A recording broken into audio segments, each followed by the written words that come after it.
म्हणजे single genes control more than 2 traits. Traits म्हणजे ज्या गोष्टी तुम्हाला दिसतात, ज्या गोष्टी ऍक्च्युली दिसतात डोळ्याने, त्याला आपण ट्रेड्स म्हणतो. तर एकापेक्षा जास्त ट्रेड किंवा कंट्रोल केले जातात. सिंगल जीन जेव्हा एकापेक्षा जास्त काम करतो त्याला म्हणायचं प्लिओट्रॉपी. आणि हे जी गोष्ट होती त्याला प्लिओट्रॉपिझम म्हणतात. प्लिओट्रॉपिझम ऍक्च्युली असं चांगली गोष्ट अशी मानली जात नाही, कारण सिकल सेल एनिमिया आहे की चांगली गोष्ट नाही. तर यामध्ये कोणा वाटतं की सिकल सेल एनिमिया जीन असतो, कसं असतो, काही डाऊट आहे याच्यामध्ये? महत्वाची टर्म आहे प्लिओट्रॉपी. प्रश्न असेल तर विचारू शकतो. पुढे मला वाटतं हे झालं होतं आपलं, पॉलिटी झालं होतं आपलं, आठवत आहे का? पॉलिटी हो म्हणजे सर. काय असतं? नंबर ऑफ क्रोमोझोम्स किती असतं त्यावरनं आपण त्याचं क्लासिफिकेशन करतो. Polity means number of chromosomes. You polity म्हणजे इक्वल आणि एनिओपॉलिटी म्हणजे काय? Not equal. इक्वल म्हणजे काय? Equal set. Equal set. तुम्ही सेट चॅप्टर शिकला असाल मॅथ मध्ये, तर एन म्हणजे काय असतो? सेट असतो. त्यामध्ये ह्युमन्स मध्ये एनचं मिनिंग असतं 1 to 23 नंबर ऑफ क्रोमोझोम्स. जेव्हा 1 to 23 क्रोमोझोम्स असतात त्याला आपण एन म्हणतो. मग 2n चं मिनिंग काय होतं? 2n चं मिनिंग काय होतं? 1 to 23 1 to 23 प्लस 1 to 23 अशा प्रकारे 46 क्रोमोझोम. 2n म्हणजे काय असतं? 46 क्रोमोझोम. 3n म्हणजे काय असतं? 23 आधीचे 23 नंतरचे प्लस त्यामध्ये 2n मध्ये प्लस n केला म्हणजे 23. याला इक्वल नंबर ऑफ ऍडिशन आपण करतोय. आपण सिंगल क्रोमोझोम वाढवतोय का? नाही. आपण एक सेट वाढवतोय. सेट समजतं ना? 1 to 20 क्रोमोझोमला डायरेक्टली ऍड करतोय, तर त्याला म्हणायचं you polity. So simple concept आहे. याच्यामध्ये n, 2n, 3n, 4n, 5n असं असतं. आणि एनिओपॉलिटी म्हणजे काय? तर त्याच्यामध्ये आपण काय करतो? आपल्याकडे एक n आहे किंवा 2n आहे. ह्युमन मध्ये बघतोय आपण, तर ह्युमन मध्ये 2n असतं. त्यामध्ये n प्लस n असतं. n चा मिनिंग असतो 1 to 23 आणि पुढच्या n चा असतो 1 to 23. हे कळतंय? आणि ते प्लस असतं. मला टोटलला आपण काय म्हणतो? 23 प्लस 23 आपण म्हणतो 2n म्हणजे काय असतं? 46 काय असतं आपल्याकडे क्रोमोझोम्स असतं. हे कोणाला काही डाऊट आहे का? ह्युमन्स मध्ये 46 क्रोमोझोम. 2n म्हणजे काय असतं?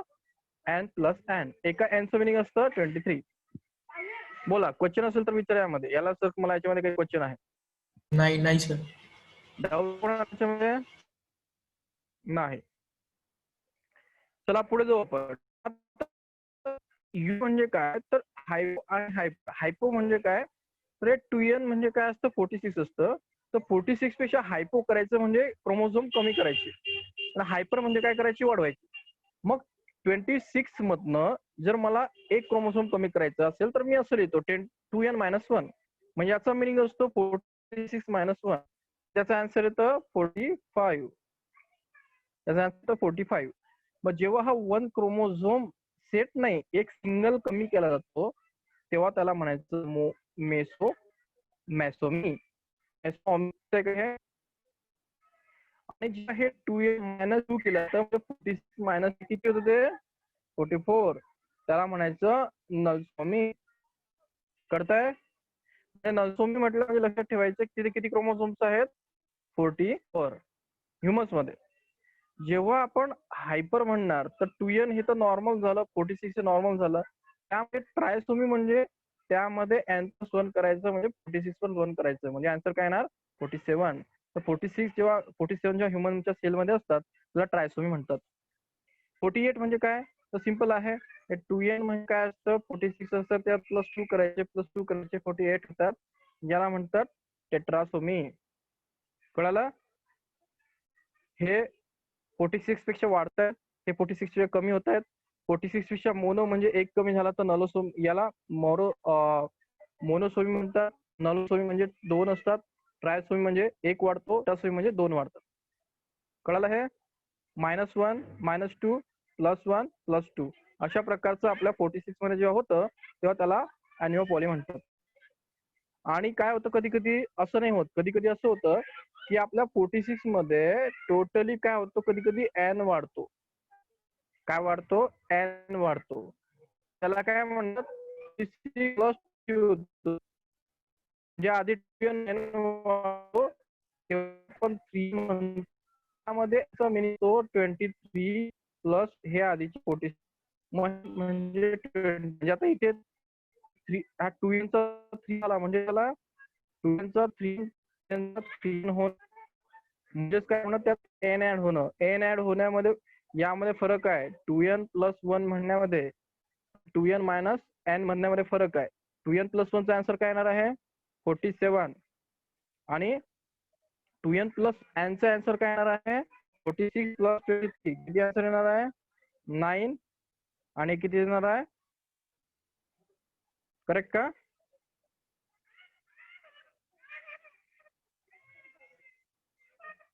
ठीक आहे. डाऊट आहे का? बोला. हाँ सर कळालं. हॅलो,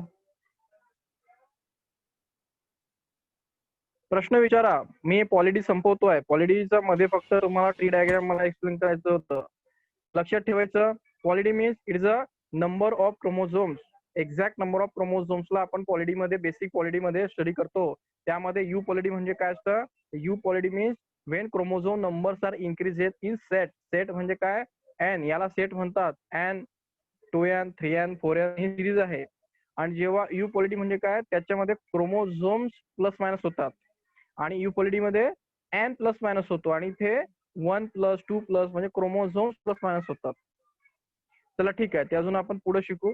आपला पुढचा टॉपिक काय आहे सेकंडरी किटोस्पोर. इथे काही राहिलंय का आपलं क्रोमोझोम वगैरे?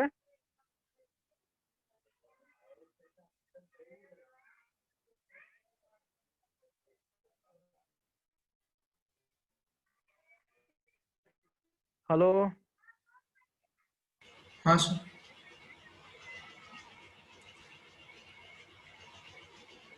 काय इथे इथलं मागचं सोडलं होतं वाटतं मी बरोबर. हाँ हो सर. थेरी एक थेरी बार राहिली होती सर.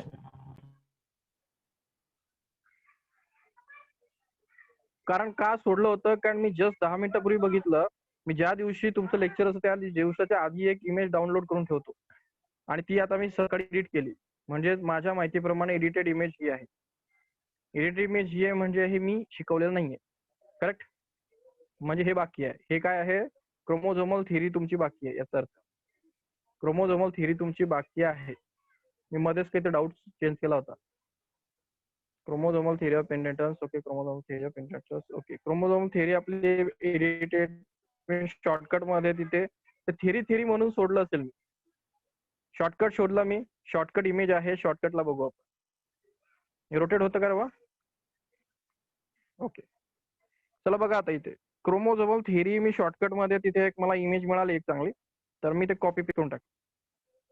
चला, इमेज म्हणजे काय एका लेक्चरवाल्याने लिहिलेलं आहे. ते काय करायचं आपल्याला समजून घ्यायचं.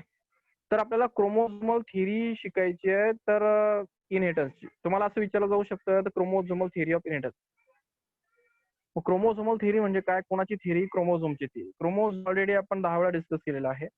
क्रोमोझोम हा अशा प्रकारे असतो. क्रोमोझोम्स हा डीएनए पासून तयार होतो.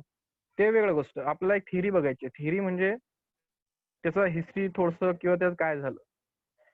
तर बघा थिअरी मध्ये मी शॉर्टकट मध्ये तेच फक्त फायनल पेज मी कॉपी केलंय ते मी तुम्हाला एक्सप्लेन करतो. आपल्याकडे जे आहे क्रोमोझोमल थिअरी म्हणजे हा जो मेंडेली होता. मेंडेली माहिती ना? मेंडेल हा जो डायरेक्ट क्रॉस आहे मोनोहायब्रिड क्रॉस आहे तो कोणी केलाय? मेंडेलने केलाय. तर मेंडेलने त्याची एक थिअरी पब्लिश केली होती. ती पब्लिश केली होती 1865 मध्ये. ठीक आहे, त्याने पब्लिश केली होती. आता 1865 म्हणजे तुम्हाला लक्षात येत असेल कोणता काळ होता? भारतावरती कोणाचं राज्य होतं? ब्रिटिशांचं राज्य होतं. करेक्ट. जेव्हा ब्रिटिशांचा 1857चा उठाव झाला होता आपल्याकडे लोक लढत होते आणि त्याच्या जस्ट काही दिवसानंतर काही वर्षानंतर मेंडेलने ही थिअरी प्रपोज केली. मग मेंडेलने ही थिअरी प्रपोज केली पण तुम्ही बघू शकता त्यानंतर काही सायंटिस्ट आले तर रिकॉग्निशन मेंडेलची थिअरी वरती गप्पा सुरू झाला 19 मध्ये. 19 म्हणजे जेव्हा लोकमान्य टिळक वगैरे आले होते. तर हे रिकॉग्निशन एवढे वर्ष का लागले म्हणजे 1800 आणि 1900. 1865 आणि 1900 फरक आहे ना? किती वर्षाचा फरक आहे? 1865 आणि 1900 हॅलो 65 प्लस 100 किती असतात?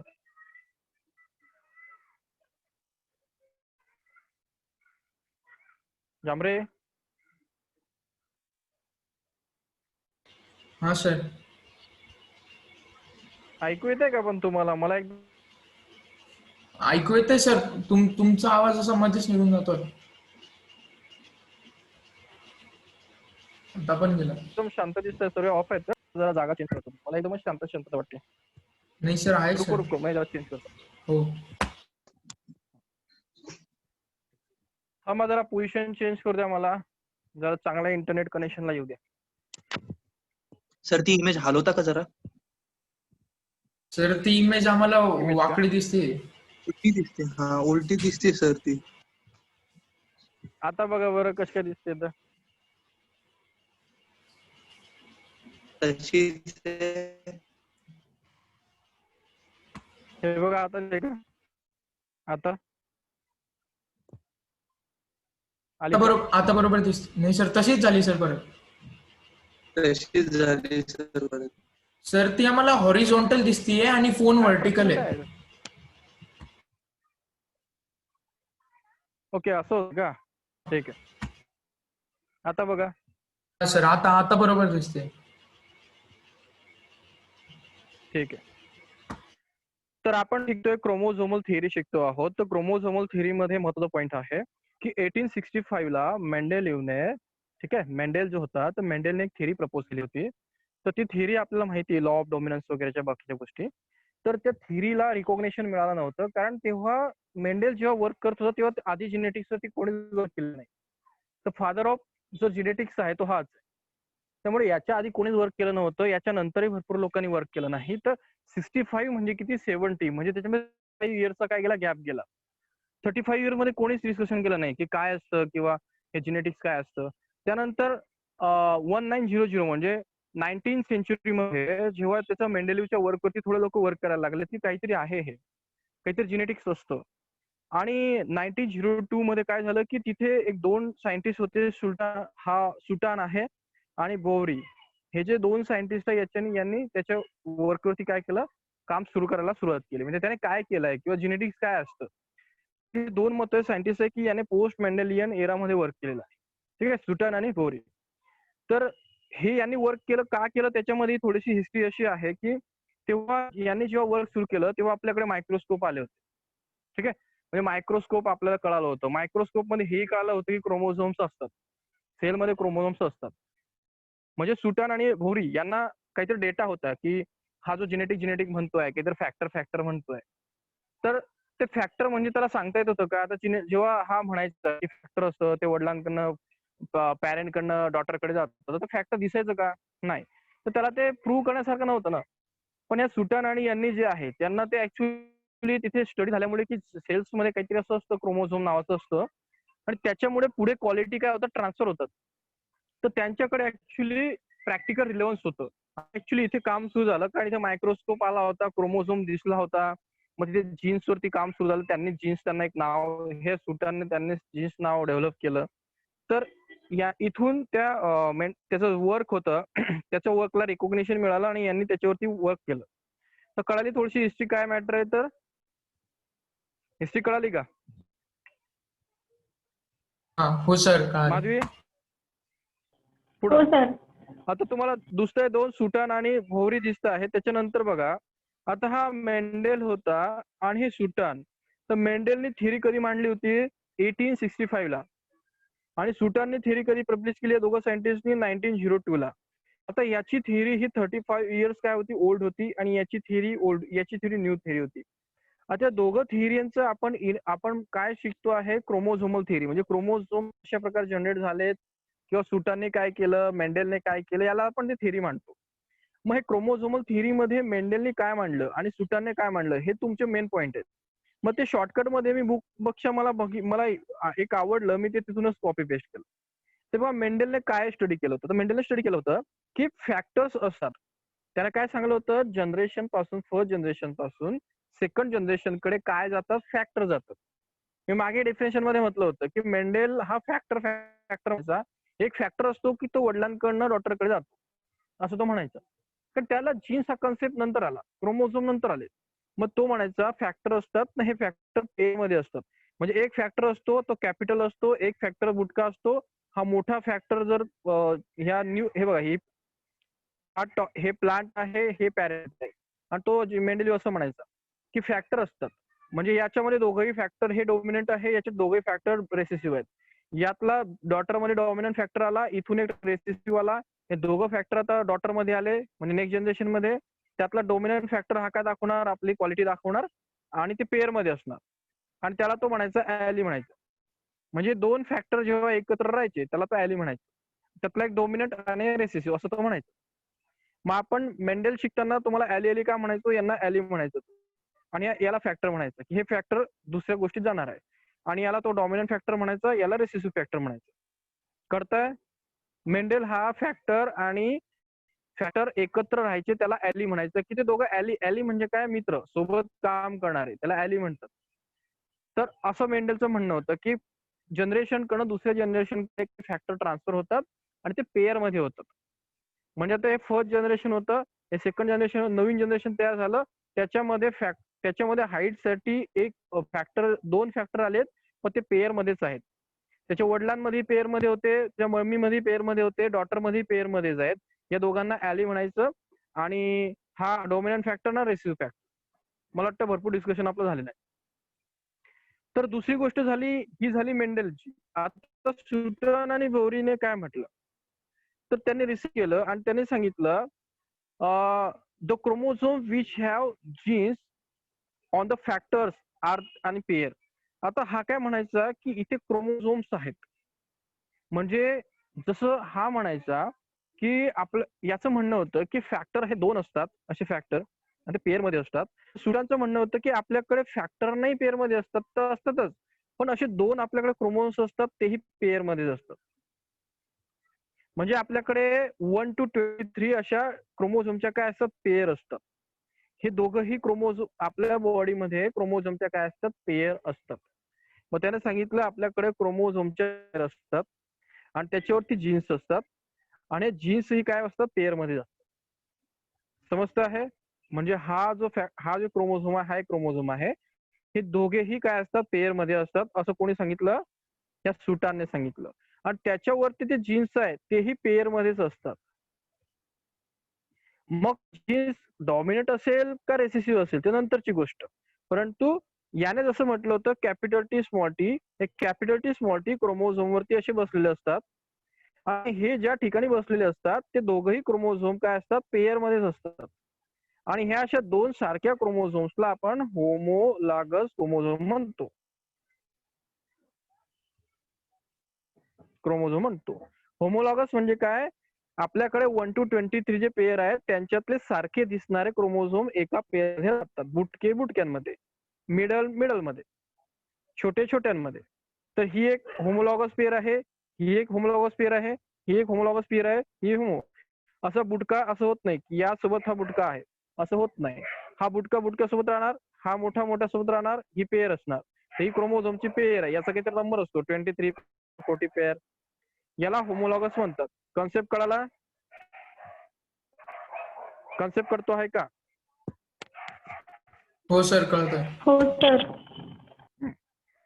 नेक्स्ट आहे, आता तुम्हाला होमोलॉगस कंडिशन शोधायची असेल तर होमोलॉगस कंडिशन तुम्ही शोधू शकता. आता इथे होमोलॉगस आपण टाकू.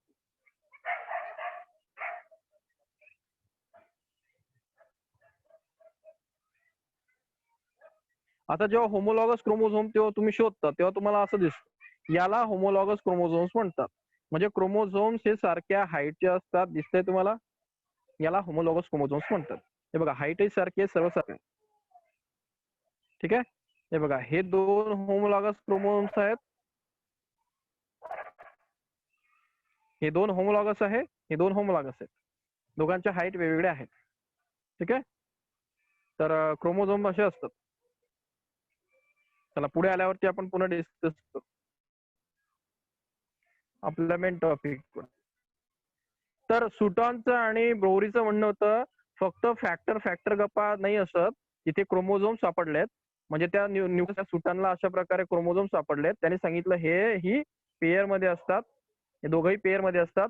यांना होमोलॉगस क्रोमोझोम म्हणायचं. मग त्यांच्यावरती जीन्स असतात किंवा फॅक्टर्स असतात. ते जीन्स म्हणजे कॅपिटल टी स्मॉल टी हेही पेअर मध्ये असतात. कोणाच्या म्हणण्याप्रमाणे? मेंडेलच्या म्हणण्याप्रमाणे. बरोबर? हो. समजला कन्सेप्ट? पुढचा point. The factor separate at the time of formation. आपला हा लॉच आहे. या लॉला काय म्हणतात? या लॉला म्हणतात लॉ ऑफ सिग्रिगेशन. मी सांगितलं होतं हे कॅपिटल टी स्मॉल टी आहे. आणि मी सांगितलं होतं जेव्हा हा गॅमेट तयार करतो तेव्हा तो कॅपिटल टी बनवतो. हा गॅमेट करतो तेव्हा स्मॉल टी बनवतो. हे दोघे गॅमेट रिप्रोडक्शन नंतर एकत्र येतात आणि झायगोट तयार करतात. म्हणजे गॅमेट होताना हे पॅरेंट काय बनवतात? हे पॅरेंट असतात ते आपले हे जे फॅक्टर असतात ते सेपरेट करतात ना. तर त्याला म्हणायचं की ते फॅक्टर सेपरेट होतात गॅमेट तयार करताना. आता हे तुम्हाला कळत नसेल तर हे तर कळेल. हा कॅपिटल टी हा कॅपिटल टी. याच्यातनं सांगितलं होतं कॅपिटल टी घ्या स्मॉल टी घ्या. यातनं कॅपिटल टी स्मॉल टी याला एका टेबलमध्ये टाका, याला इकडे टेबलमध्ये, याला एका टेबलमध्ये, तुम्हाला असे रिझल्ट मिळतील. म्हणजे यातनं हा सेपरेट झाला, हा सेपरेट झाला. म्हणजे मेंडेल म्हणायचं हा फॅक्टर वेगळा आहे, हा फॅक्टर वेगळा आहे. वेगळे होतात असं कोणाचं म्हणणं होतं? याचं मेंडेलचं म्हणणं होतं. सुटांचं म्हणणं काय होतं किंवा नंतरचं रिसर्च काय म्हणत होतं सुटांचं त्यांचं, की हे जे क्रोमोझोम्स असतात तर डायग्राम इथे एक डायग्राम दिसते तुम्हाला अशी. याला क्रोमोझोम म्हणतात. समजताय? हा क्रोमोझोम आहे, हाही क्रोमोझोम आहे. त्याच्यामध्ये काय असतं ते नंतर आपल्याला बरं डिस्कस करायचं. तुम्ही सध्या असं घ्या, याला क्रोमोझोम म्हणायचं, याला क्रोमोझोम म्हणायचं. हे chromosomes of the homologous. Homologous म्हणजे काय? सारखे. हे सारखे क्रोमोझोम असतात ते सेपरेट होतात ड्युरिंग गॅमेट फॉर्मेशन. आता तुम्हाला चांगल्या प्रकारे की मिओसिस होतं म्हणजे काय होतं? मिओसिस कधी होतं? गॅमेट फॉर्म होताना. बरोबर? गॅमेट फॉर्म होताना म्हणजे काय? मेल मध्ये स्पर्म तयार होताना आणि फिमेल मध्ये एग तयार होताना. ओके, हे तुम्हाला चांगलं शिकवलं आहे. मग त्यामध्ये काय होतं? अशा प्रकारचं सेल असतं, त्यात हे न्यूक्लियस असतं. न्यूक्लियस मध्ये क्रोमोझोम तयार होतात तसे. आणि त्या क्रोमोझोम काय होतात? तिथून त्यातले हाफ एक क्रोमोझोम इकडे जातो, एक क्रोमोझोम इकडे जातो, एक क्रोमोझोम इकडे जातो, इथे एक सेल तयार होते, इथे एक सेल तयार होते. होतं ना असं? ते ब्रेक होतात ना मिओसिस मध्ये. का विसरलात का मिओसिस?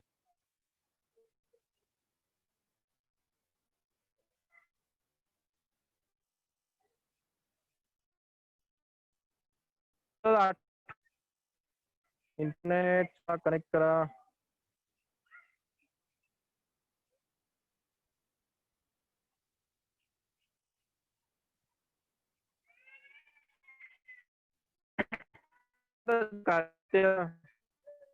चांगले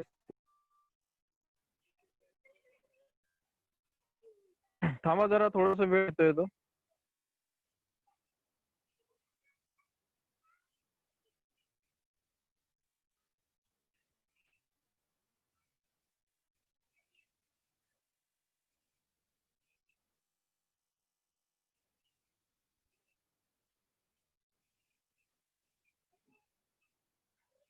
हे बघा, आवाज येतोय का माझा? हे आहे मिओसिस. मिओसिस मध्ये बघा काय होत आहे. हे दोन क्रोमोझोम्स दिसत ट्विलची सेल आहे, ट्विलॉइड सेल आहे. त्यामध्ये फेज होत आहे, त्यांच्यामध्ये प्रकारचे काय होतात हे सेपरेट होत आहे. बघा आता बघा, हा इथे सेपरेट झालेला दिसतंय तुम्हाला मध्ये की नाही? मला आधी ते सांगा. हॅलो. हो सर. हे बघा, मिओसिस, एक्झॅक्ट मिओसिस बद्दल बोलत नाही आपण. त्यानंतर ते रिकॉम्बिनेशन होतं वगैरे, ते वेगळा कन्सेप्ट आहे तो. मला म्हणायचं आहे की फक्त ते जे होमोलॉगस जे पेअर असतं ना ते सेपरेट होतं. हे बघा तुम्हाला मिओसिस दिसतं इथे. या मिओसिस मध्ये मला सांगायचं आहे की हे जे इथे पेअर असतात हे पेअर काय होतं? सेपरेट होतात. जसं की काय सांगितलं होतं मेंडेलने काय सांगितलं होतं? हे बघा, त्याने एक्झॅक्ट सांगितलं होतं की हे कॅपिटल टी हे दोन फॅक्टर आहेत. त्याला आपण आता जो जीन्स आहेत हे गॅमेट तयार होताना कॅपिटल टी वेगळा होणार, स्मॉल टी हा कॅपिटल टी वेगळा होणार. येतो सेपरेट होता म्हणजे तयार होत ना, अशा प्रकारे टी इकडे होणार, टी इकडे होणार. आणि सुटरने काय सांगितलं की आता क्रोमोझोमच्या बद्दल बोलायला लागले, कारण काय यांना क्रोमोझोम माहिती झाला. तर त्यांनी सांगितलं आपल्या सेलमध्ये असे दोन क्रोमोझोम असतात, ते होमोलॉगस असतात कारण त्यांची साईज वगैरे सर्व सेम असतं. आणि ते क्रोमोझोम काय होतात गॅमेट फॉर्म होताना काय होतात सेपरेट. का सेपरेट होतात तर ही डायग्राम तुम्हाला चांगल्या प्रकारे माहिती आहे.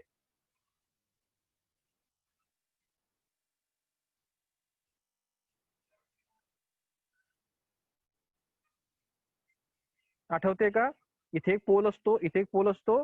ह्या एका क्रोमॅटिनला तिकडे ताणलं जातं आणि एका क्रोमोझोमला इकडे ताणलं जातं. होतं ना असं? आपण काय करतो त्याला सेपरेट करतो, डिटॅच करतो क्रोमोझोम्सला, करतो की नाही? तर याला म्हणतात separation of homologous chromosome. Hello, हो सर. कळतंय का काय म्हणतोय? हो सर, कळत आहे. इकडे माधवी, प्रतीक्षा आहे हो की नाही? सर. प्रतीक्षा आहे सर. कुठे गेली? हा, काय चाललंय समजतंय की नाही? हो समजतंय. ठीक आहे. इकडे वैभव पाटील, शेखर पाटील, पाटील फॅमिली. हो सर. बघा, काय असेल प्रश्न तर विचारायचा. कसं आहे आपल्याला काही पळायचं नाही. ते कसं आहे कन्सेप्ट जोपर्यंत क्लिअर होत नाही, मी 10 काय अजून 2 दिवस ते शिकवणार, तो काय आपल्याकडे इश्यू नाहीये. ते रूपाश्री काही प्रश्न असला विचारायचा बरं, कारण मला माहित नाही तुम्हाला मियोसिस किती येतं काय येतं, कारण हा मियोसिस मला हे माहित नाही की तुम्हाला मियोसिस किती येतं. मी डायरेक्ट म्हणतोय की इथे आपल्याकडे जेव्हा सेलचं डिव्हिजन होतं तेव्हा आपल्याकडे अशा प्रकारे ते एकमेकाला चिटकलेले असतात क्रोमोझोम्स. आणि ते काय होतात, हे असे थ्रेड असतात इथे फायबर, ते फायबर त्यांना इथे ओढतात आणि हे सेल वेगळी होते आणि हे सेल वेगळी होते. ते डायग्राम आता ऍक्च्युली तुम्हाला दाखवतो मी.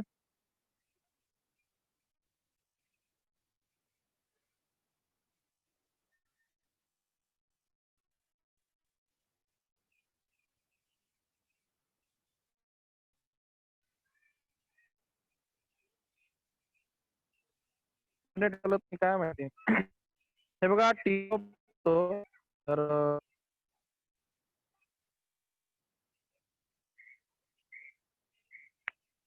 वेट करा थोडस, नेट चालत नाहीये.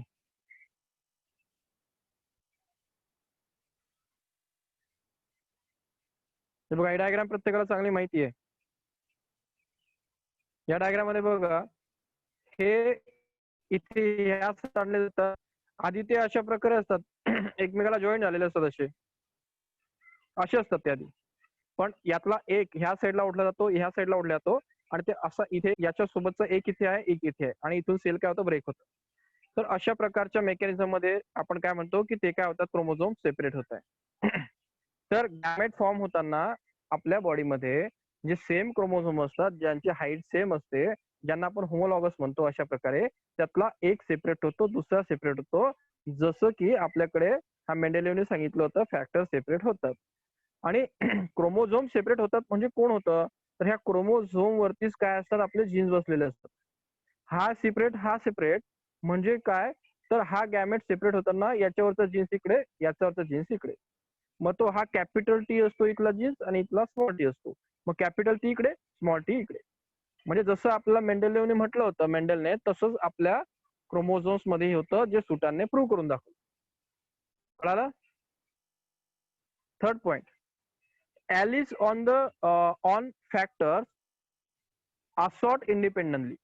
हे बघा, हा आपला तिसरा लॉ आहे की हे जे ॲली असतात हे सेपरेट असतात आणि ते सेपरेट काय होतात एकमेकाशी कॉम्बिनेशन बनवतात.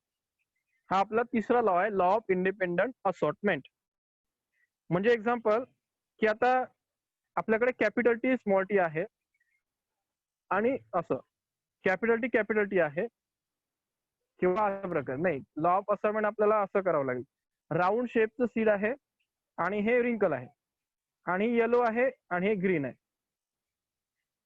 तर इंडिपेंडंट असॉर्टमेंट काय सांगतो, किंवा हे ॲली जे असतात, याला ॲली म्हणायचं, हे दोघे ॲली आहेत. तर allele on the factors assort independently. म्हणजे कशा प्रकारे बघा, capital R capital Y small Y हे दोघंही काय आहेत, ॲली आहेत. हा ॲली आहे सेटचा शिफ्ट साठी आणि हा ॲली आहे सीटच्या कलर. आपण हा डायहायब्रिड क्रॉस काय केलेला आहे, स्टडी केलेला आहे. मग यामध्ये मी सांगितलं होतं लॉ ऑफ इंडिपेंडंट असॉर्टमेंट म्हणजे काय. तर यामधले जेव्हा तुम्ही गॅप तयार करता तेव्हा कॅपिटल आर वेगळा होतो, स्मॉल आर वेगळा होतो, इथला कॅपिटल वाय वेगळा होतो, स्मॉल वाय वेगळा होतो. हा स्मॉल वाय, हा कॅपिटल वाय आहे, स्मॉल वाय. तर हे एकमेकांशी रिलेशन दाखवता येत का नाही. आणि हा कॅपिटल आर हा वेगळ्या प्रकारे ट्रीट करतो स्वतःला, स्मॉल आर वेगळ्या प्रकारे ट्रीट करतो. हा कॅपिटल वाय वेगळा असतो, स्मॉल वेगळा असतो. आणि हा capital R, small R, capital R, small हे इंडिपेंडेंटली काय करतात, एकमेकांबद्दल म्हणजे इंडिपेंडेंटली बिहेव करतात. म्हणजे कशा प्रकारे, तर तुम्ही जेव्हा जर टेबल बनवता तर टेबलमध्ये तुम्हाला असं कॉम्बिनेशन मिळतं कधी कॅपिटल आर हा कॅपिटल वाय सोबत जॉईन होतो, किंवा हा कॅपिटल आर हा स्मॉल वाय सोबत जॉईन होतो, किंवा हा स्मॉल आर कॅपिटल वाय सोबत जॉईन होतो. म्हणजे याला इंडिपेंडंट असॉर्टमेंट म्हणतात. म्हणजे कॅपिटल आर स्मॉल आर आणि हा कॅपिटल वाय आणि स्मॉल वाय यांच्यामध्ये असं एकमेकांशी रिलेशन नसतं, ते इंडिपेंडंट असतात. म्हणजे कॅपिटल आर इंडिपेंडंट आहे, तो कोणाशी जॉईन करेल, तो याशी जॉईन करेल, तो याशी जॉईन करेल, तो डॉमिनंटशी जॉईन करेल, तो रेसेसिव्हशी जॉईन करू शकतो. याला म्हणायचं इंडिपेंडंट असॉर्टमेंट. समजताय? हॅलो. हे बघा, तुम्हाला जे लॉ आहे ना मागचे, ते थोडेसे मी त्यासाठी भरपूर वेळ वेस्ट केला होता की हे बघा, ही जी गोष्ट आहे ते एकत्र राहतात मान्य, ते सेपरेट होतात कॅमेनला मान्य, आणि हा असॉर्ट होतात मान्य. हे मेंडेलचे 3 लॉ आहेत. हे मेंडेलचे 3 लॉ आहेत. हे ॲली म्हणजे कॅपिटल टी स्मॉल टी एकत्र राहतात, पेअर मध्ये असतात. फक्त इथे तो डॉमिनंट जो गोष्ट असते ती इथे लिहिली नाही. तर त्याचं तेच म्हणणं होतं मेंडेलचं की फॅक्टर हे काय असतात, एकत्र असतात, पेअर मध्ये असतात, त्यातला एक डॉमिनंट असू शकतो, तो काय असतो दिसतो. हा मेंडेलचा फर्स्ट लॉ. दुसरा लॉ, हे कॅपिटल टी स्मॉल टी पुढच्या जनरेशन मध्ये गॅमेट तयार होताना सेपरेट होतात, हा त्याचा दुसरा लॉ.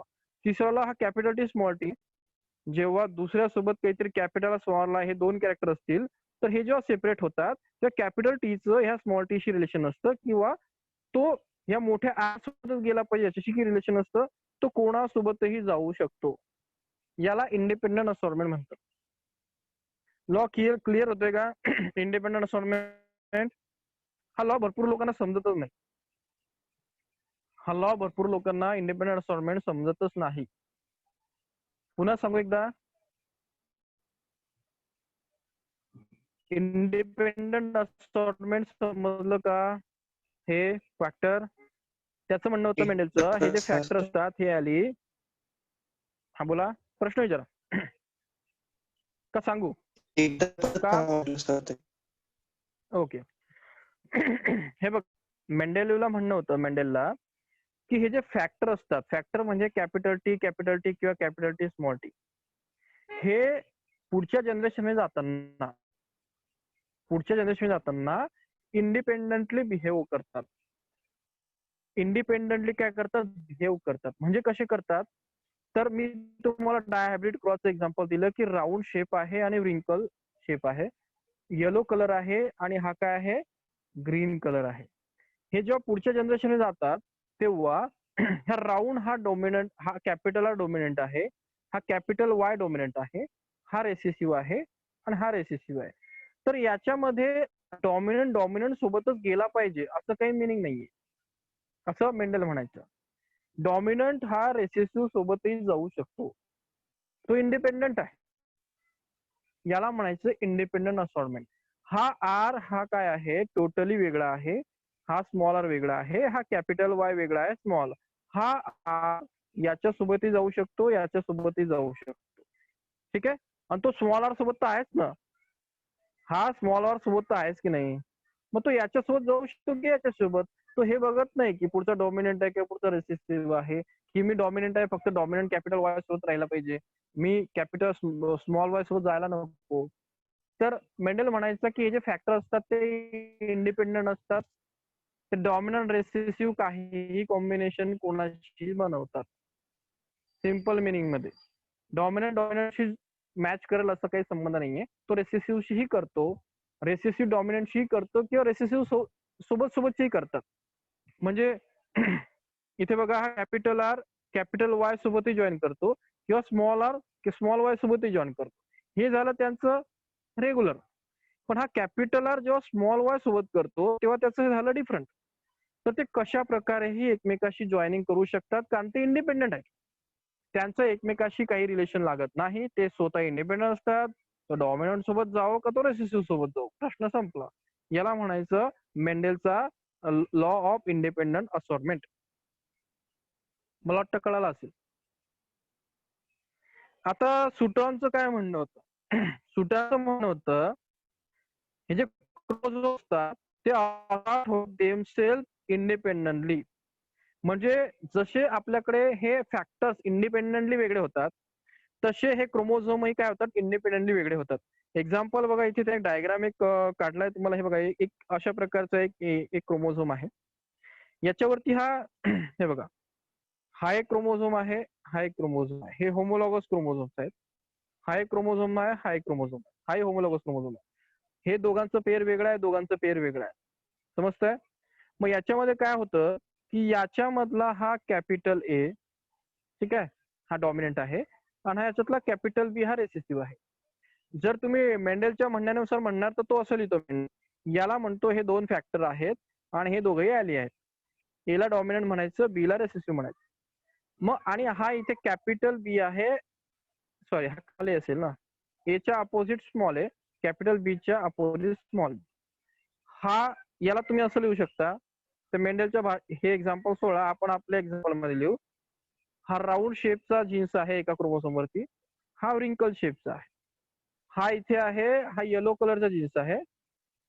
हा आपला छोटासा सॉरी ते याला कॅपिटल बनवू, हा कॅपिटल वाय आहे, हा स्मॉल वाय आहे. कळालं? तर याच्यामध्ये हे जे असतात, हे जे क्रोमोझोम्स असतात हे इंडिपेंडेंटली असॉर्ट होतात. म्हणजे काय होतात, काय होतं की हा क्रोमोझोम वेगळा होतो, हा क्रोमोझोम वेगळा होतो, हा वेगळा होतो, हा वेगळा होतो. हा कॅपिटल आर आता कोणासोबतही काय करू शकतो, जॉईनिंग करू शकतो. समजतंय? म्हणजे त्यांचे कॉम्बिनेशन काहीही तयार होतात. क्लिअर होत आहे नाही? हो सर कळतंय. हॅलो, हो कळतंय सर. नाही कळत? म्हणजे मला म्हणायचं आहे की हे बघा हा कॅपिटल आर आहे. हे कॅपिटल आर ने फक्त कॅपिटल वाय, ह्या कॅपिटल आर ने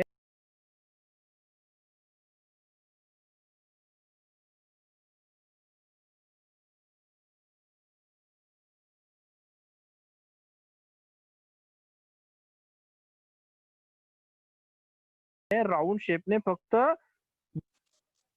हे बघा इकडे लक्ष द्या रे. आता कॅपिटल आर ने फक्त, कॅपिटल आर म्हणजे राऊंड कलर सीड आहे तर त्याचं येलो कलर कॅपिटलच कलर असला पाहिजे असा मिनिंग बिलकुल नाहीये. त्या राऊंड कलर सोबत रिंकल ग्रीन कलरचं ही सीड येऊ शकतं. समजतंय तुम्हाला?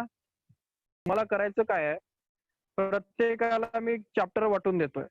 ठीक आहे, म्हणजे सॉलिड स्टेट असेल किंवा मग ह्युमन रिप्रोडक्शन असेल किंवा प्लांट रिप्रोडक्शन असेल किंवा हॅलोअल्केन असेल, जे जे तुमचं झालेलं आहे.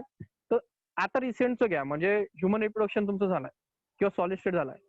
तर ह्युमन रिप्रोडक्शन वरती तुम्हाला ते मागचे काही उत्तमचे प्रश्न आहेत, त्यातले प्रश्न एकाने घ्यायचे, त्याला टाईप करायचे. सर्व प्रश्नांना काय करायचे, टाईप करायचे आणि त्यातले कोणतेही 5 ते 6 प्रश्न त्याला इम्पॉर्टंट वाटतायत ते प्रश्न त्याने काय करायचे, मला फॉरवर्ड करून द्यायचे. ठीक आहे, आणि त्या प्रश्नांवरती तुमची टेस्ट. मग असं प्रत्येक मुलगा आपली आपली टेस्ट सेट करेल. कोणते प्रश्न असतील, फक्त उत्तम मधले जे की मागच्या वर्षी आलेले आहेत. म्हणजे तुम्हाला ते दाखवलं होतं मी, राजकडे ते आहे बरोबर ना राज? हो सर आहे. हे बघा राजकडे हे ऍक्च्युली पुस्तक, हे बघा हे सॉलिड स्टेट आहे.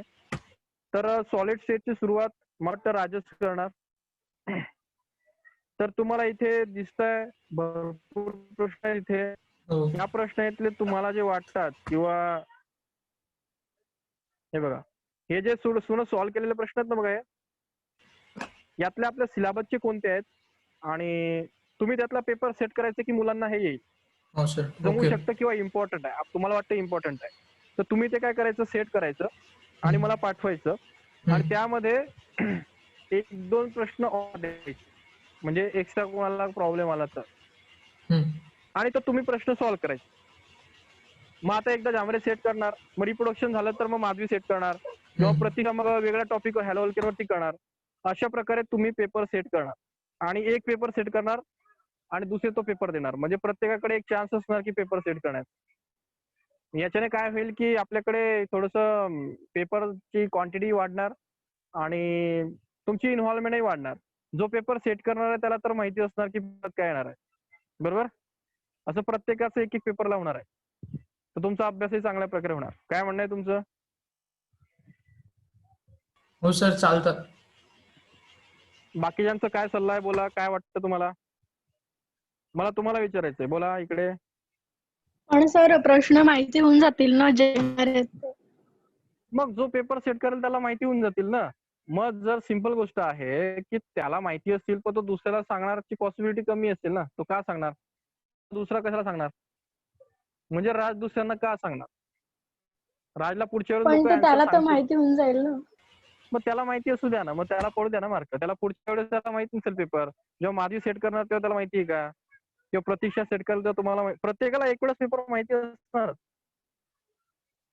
ठीक आहे, प्रत्येकाला एक चान्स मिळणार की त्याला पेपर माहिती असणार आणि त्याने त्याच्यात मार्क्स घ्यावेत, ते तर कंपल्सरी आहे. पण दुसऱ्यांनी त्याच्यात काय करावं हा महत्वाचा प्रश्न. समजलं? हो सर.